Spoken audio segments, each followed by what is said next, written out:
that there was a large transaction that, one of these A-list entertainers had reported, so we were brought in to investigate. Yeah, and by large transaction, we're talking millions of dollars. We saw where they were attempting to make a transfer of $2.5 million. It's big money, right? And we're like, what the heck is going on here? Don't be fooled. Anyone can be a victim of these types of threats. This time around, it happened to be an A-lister who got hit. But a cyber criminal won't care whether you're a high-profile celebrity or a small business. If they can take your information and run with it, they will. Today, Andy has invited Mark Lance to the Cybercrime Lab. Mark is the Senior Director of Cyber Defense at GuidePoint Security. Seen a ton of different incidents, right? But we were chatting before we hopped on camera in terms of some of the kind of more interesting ones, right? So you were telling me a story about, actually a celebrity getting hit and what that was like. You mind kind of kicking things off with just what that story was like and what happened? Yeah, definitely. I mean, I think one of the more common threats that we see these days is business email compromise. And again, you see that impacting everything from, smaller organizations to, smaller businesses. But in this instance, it was pretty interesting because it was a high profile entertainer that was actually impacted by this business email compromise. What we saw is that we were actually reached out and somebody contacted us. And it was a management company for, again, A-list celebrities, A-list entertainers, in the music industry. And they basically said, hey, we've had something occur and we could use some assistance with the investigation. And what came to kind of pan out was that it turns out that there was a large transaction that, one of these A-list entertainers had reported, somebody trying to make this transaction, out of one of their accounts, which essentially got flagged and we were brought in to investigate. Yeah, and by large transaction, we're talking millions of dollars. We're not talking like, they were buying a watch, right? It was. Yeah. And for somebody, right, like business email compromise, I mean, it happens so often that I think people, it maybe sometimes doesn't get the same attention. In this instance, when we were talking about this, A-list entertainer, we saw where they were attempting to make a transfer of $2.5 million through their management company. And, ultimately it was going through and things were going to be successful until this individual's manager and themselves actually received some notifications and were like, what the heck is going on here? This is one of those situations where it pays to stay on top of your accounts and to set up notifications for large transactions. At this point in the story, the A-list client and their management company were doing all of the right things to prevent an attack like this. Or so they thought. I thought this was a particularly interesting one, right? Because I think one of the things that people think is they don't, you classically don't think of like lawyers or accountants or, money managers, right? Any financial institution can be hacked, right? But it's not hacked like it is in the movies where it's like, they're pressing buttons and dollars are shooting out of the ATM or like it's getting transferred. It's literally, it's just getting in that email stream. And then in some ways, like engineering the humans, that social engineering of people. What happened there? At that point, they had put some halts on the fact that they didn't want this transaction to occur. But ultimately, we were brought in to help them investigate and figure out exactly what happened. And to your point, it starts out as simple as somebody, potentially giving up their credentials. And then, these attackers, they get into email. Once they're in their email, they're looking very specifically across their, email saying, okay, well, look for anything that involves transactions, banks, accounting, anything else. And what they can do is then they take they assume the identity of the person they have access to, and then they start communicating with the clients or, the other victims in the other accounts. Thankfully, the individual's manager and themselves had picked up on it before that transaction actively occurred and were able to prevent it. But again, taking it all back to how it initially occurred, we found out that the management company for this individual's portfolio did not have any multi-factor authentication, any sort of global IP prevention, or regional limitations on the access. And so as soon as somebody was able to get access to their credentials, that individual just logged in with their account and was able to do what they wanted to do. When we think about the like training, obviously, like there's sort of two levels, right? And I think training is important, right? I think obviously you try and train people not to click on the right emails, on the wrong emails, right? And they'll check these things. But I think the volume by which they hit, right, is really, significant. When you're transacting that amount and that kind of thing, it's probably not generally a lot of hands-on things from that individual. Now, that being said, regardless of who I'm having manage my money, I know personally I'd probably want some alerts for like, hey, over this certain amount, like make sure that I'm aware so that I'm like, I know people aren't doing things behind my back that they shouldn't be, whether that's, internally or whether that is some sort of, attacker that's taking advantage of things. But in this situation, it was very much with, people who were managing their portfolio or even kind of their management that versus the individual. Though that individual I know was very much aware as to the fact that this had occurred. Alerts are important and can help save you from cyber attacks like this one. Imagine what would have happened in this situation if the A-lister and their team did not have any notifications in place for this kind of transaction. There's a good chance the hacker would have gotten further in their attack. I mean, you deal a lot with these sort of targeted attacks. They knew who they were dealing with. What do you find dealing with this? When are they targeting? How are they targeting? What's the mix of sort of like stuff that's automated versus now they've got, they're actually more manual, those sorts of things? I think it largely varies. I do think, different criminal groups, and if you look at it from like, different attack groups and what their different motivations are, we kind of break those apart into three different segments. We've got, your nation state sponsored attackers who are really driven by information. You've got your criminal actors who are driven by monetary value. And then you've got your hacktivist groups that are, driven by a message and trying to really, make awareness to something. And so with these criminal groups, you've got everybody from like really small groups that are just, going from or largely more opportunistic. And so basically anybody that they can get a hook into, they're going to try to take advantage of, from individuals to actual businesses. Threat actors in the cyberspace may differ by motivations, size, experience, and the means by which they get information. But one thing they all share in common is a desire to take your data and do whatever they can to get it. With some of these threat groups, I mean, they're large enough that we've seen where they've gained access into an environment. We've noticed that they have a back door. We've shut down the back door, but like set up something we could still watch and listen. And so we see where they try to access that. And it's very kind of trivial troubleshooting. Then we see them escalate to somebody else internally, more sophisticated, attempt to troubleshoot. And then later in the evening, maybe is their local time.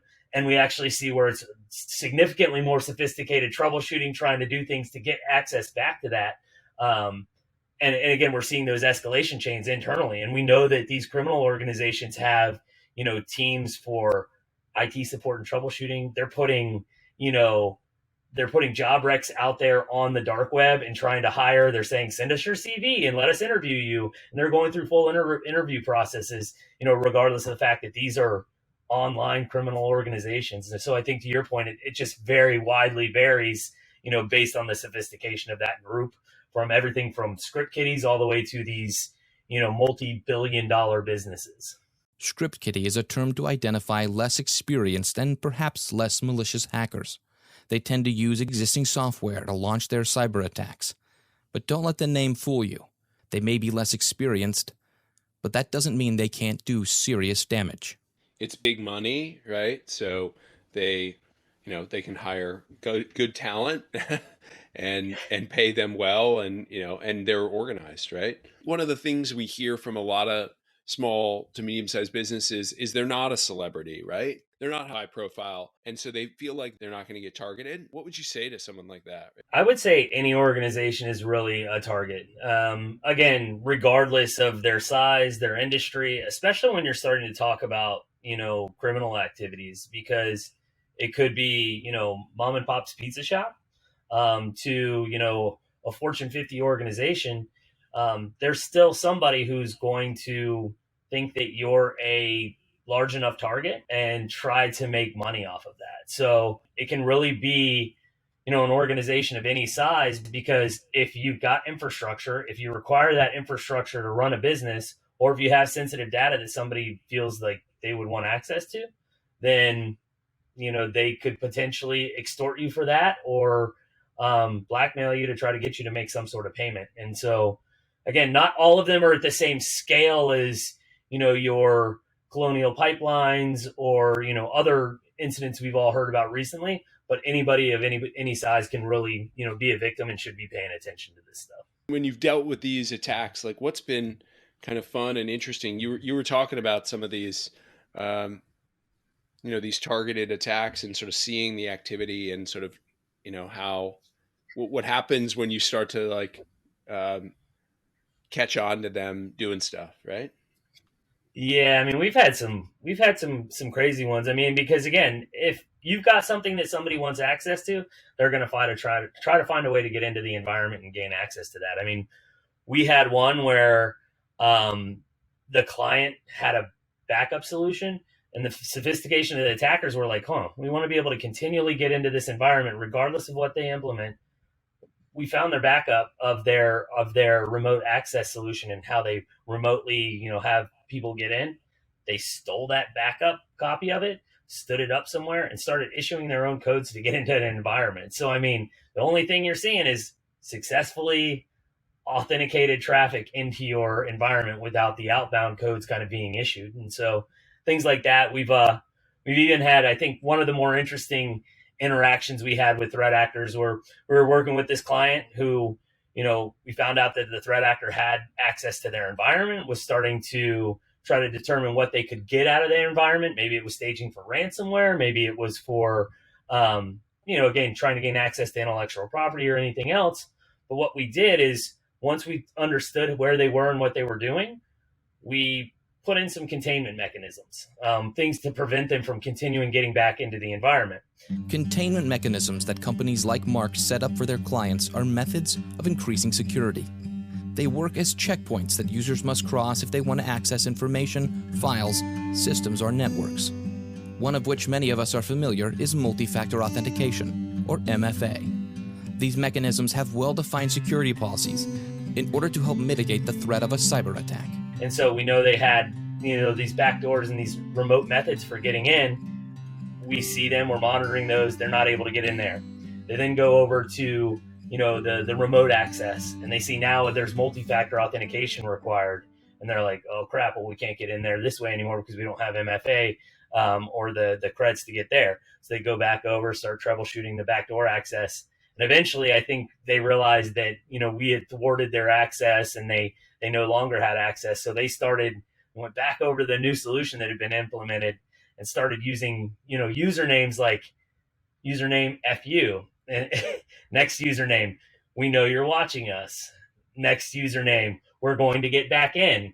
So like started basically sending us messages through the logs, knowing that we were monitoring them at this point. And then we knew we were successful in kicking them out when we started seeing again, phishing attempts at, senior leadership, at, administrative staff, for them trying to regain an initial foothold into the environment.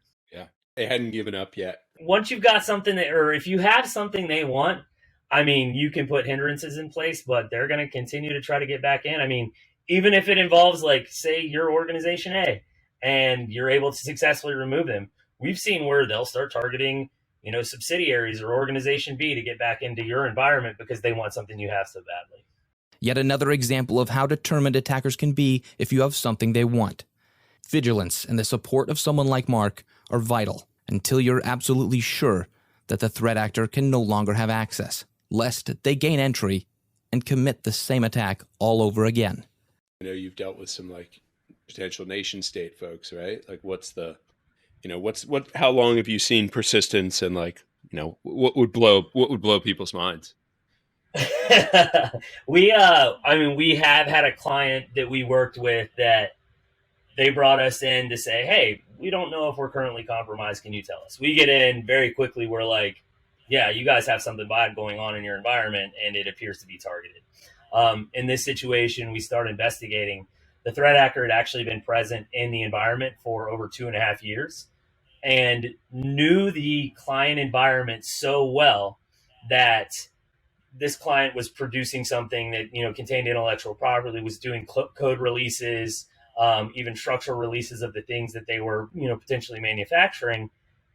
The threat actor knew them well enough that at this point, 2.5 years into to compromising their environment, they're just coming back on the dates that they're doing new releases, coming straight in, going to the server where the new software or code or whatever is being dropped, stealing that, and then closing up shop until the next time they need to get back in the environment. And so just had so much familiarity that they were literally just coming back in whenever they needed access, getting what they want, and then leaving. And if you think about it, it's a hell of a lot cheaper to leverage, some of your trained people that know how to get into an environment and steal information and intellectual property versus invest in, billions of dollars into research and development. Why do that when you could just steal something somebody else has already developed? This is just one of the reasons why cyber attacks happen so often. Some companies are now using experienced hackers to steal intellectual property instead of doing research themselves. It may go even beyond simply stealing information, but gaining access to bank accounts. There's not enough R&D budget in the world to move intellectual property forward in many cases, right? So they're just and there are certain nation states that are particularly interested in doing that. We're well aware of. What would you say to not a giant business, to prepare themselves, right? To kind of be ready and do what they can to prevent this type of stuff. We're honestly going through a period of enlightenment, which has been awesome to see. I mean, again, I've been doing this for over 20 years. I think historically, we've seen where there used to be this old mentality of, hey, we've had an incident, don't tell anybody about it. Like, if you're not in the need to know, you don't speak to people about it, you don't acknowledge it publicly other than any sort of notifications and disclosures you have to go through. I think we're going through a period now where that's changed because we realize there's so many more companies of all shapes and sizes, again, to your point earlier, that are being impacted. Everybody from, small businesses and individuals to these extremely large businesses. So they're starting to be more vocal about the fact that they've had incidents. So I think the one thing is learn from other people, like all the information and intelligence and just information that's out there, and the fact that this is so prevalent now, like make sure that you are putting a focus on security, where historically maybe because you were, a small business, that wasn't top of your mind, but at least be thinking about it and potentially doing something about it. And then I think kind of those small tasks that go along with that is, it's been 20 years that I've been doing this, and we're still seeing the same things. It's bad hygiene and it's phishing that are getting these threat actors access into the environment a lot of times. I mean, yes, there are supply chain risks and there are, 0-day vulnerabilities, but what still works and works extremely well is phishing. Phishing is a type of cyber attack that has been around for decades. Posing as a legitimate business, cybercriminals will attempt to gather personal information from unsuspecting victims. If an email from a company seems somewhat off, there's a good chance that's a phishing attempt. Delete or report them as soon as you see them. Do not, we repeat, do not click on anything before you do. Better to contact their support team through their website than risk the chance of giving your information or data to a threat actor. So make sure that you have that user awareness training. Make sure you are doing smaller things that, like implementing MFA that are going to be enough of a hindrance that some of your less skilled attackers are going to, they're going to say, I hit this speed bump, I'll just move on to the next one who doesn't have it. So I think those are two of the big things, is just, taking the awareness and do put some focus on security because it is, something that should be relevant to everybody. And two, do some of the more common kind of standard best practices like implementing multi-factor for access to your email and environment, and just some of the smaller kind of best practices, because it's the same things that are being used year over year to still get into these environments. Finding ways to apply those consistently, right? That's often, like building that process and that,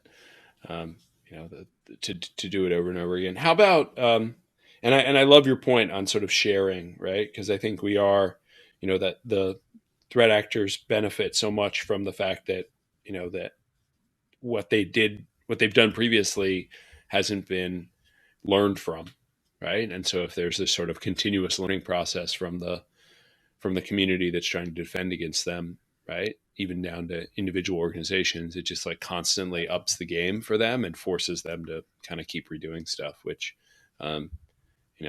makes their job all that much harder and more expensive. And so let's bring those profit margins down quite a bit, right?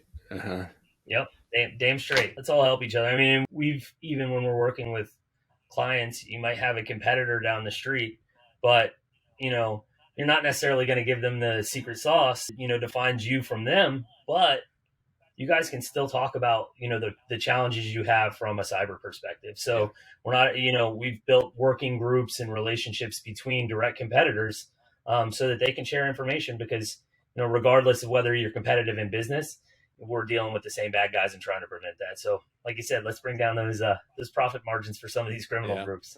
Awesome. Well, any sort of closing thoughts before we let you go, Mark? No, thanks for having me. I mean, this has been a blast. And again, just say, keep sharing information and do what you can from the minimal perspective. But yeah, just happy to be here and love the opportunity to talk. Yeah, no, this is great. Everyone's a target, even those, not just the celebrities, but even anyone who has a business, right, and who has resources, right. This is great. Thanks so much, Mark. Cheers. Yeah, thank you. Bye. All right, bye-bye. Thank you for listening to this episode of the Cybercrime Lab, brought to you by DataStream Insurance. When the worst happens, you're going to want the best financial, legal, and technical support to get you back up and running again. With cyber insurance from DataStream, we find the most comprehensive insurance coverage on the market alongside critical post-incident customer support. Go to datastreaminsurance.com today and see how we can help you secure your business data. That's datastreaminsurance.com. If you enjoyed today's episode, be sure to subscribe and give us a 5-star review. You'll find show notes and any resources mentioned at cybercrimelabpodcast.com. We hope you'll join us next episode. Until then, stay safe. More importantly, stay ready.